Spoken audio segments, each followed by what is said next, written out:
بسم اللہ الرحمن الرحیم اللہم صلی علی محمد و آلہ و اطرتہ بعدد کل معلوم لک۔ سامعین محتشم، اس دنیا کے اندر ہر انسان کو کسی نہ کسی سے محبت اور الفت ہوتی ہے۔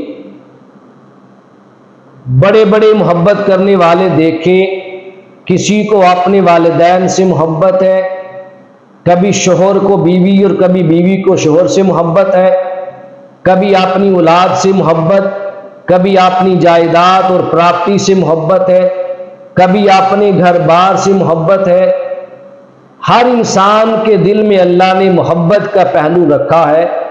ہر انسان کو کسی نہ کسی چیز سے محبت ہوتی ہے،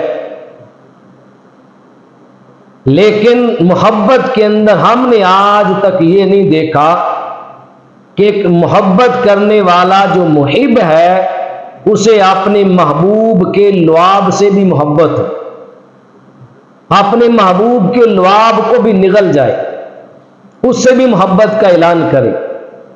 تاجدار کائنات سرور انبیاء صلی اللہ علیہ وسلم نے امام حسین سے اپنی محبت کا اعلان کیا۔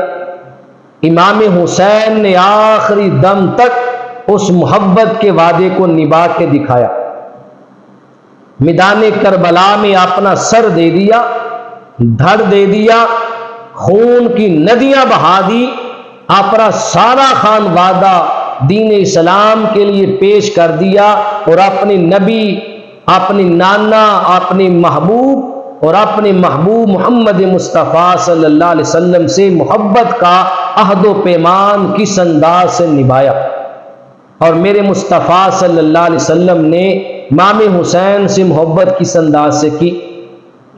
حضرت ابی ہریرہ رضی اللہ تعالیٰ عنہ فرماتے ہیں کہ حضور علیہ الصلوۃ والسلام امام حسین رضی اللہ تعالیٰ عنہ کے لعاب کو چوسا کرتے تھے۔ جتنی بھی محبت ہو کسی سے لعاب نہیں چوسا جاتا، نہ نگلا جاتا ہے۔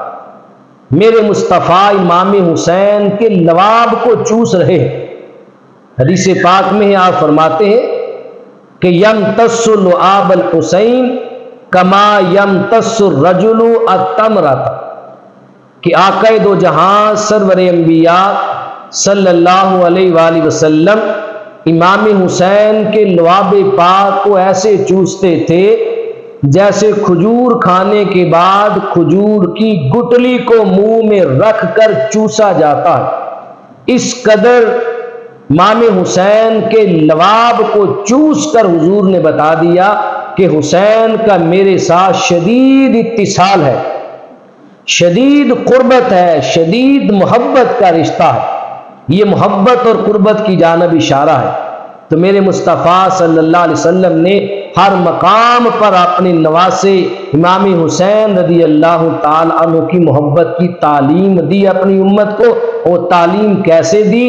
حضور نے پہلے خود محبت کا اظہار فرمایا، کہا میرے امتیوں دیکھو میں کیسے محبت کرتا ہوں، اب تم بھی اپنے نبی کی اس محبت کو ہمیشہ یاد رکھنا اور میری اہل بیت سے محبت ہر موڑ پہ کرتے رہنا۔ اللہ تبارک و تعالی ہمیں اپنے محبوب کے خانوادے کی محبت نصیب فرمائے۔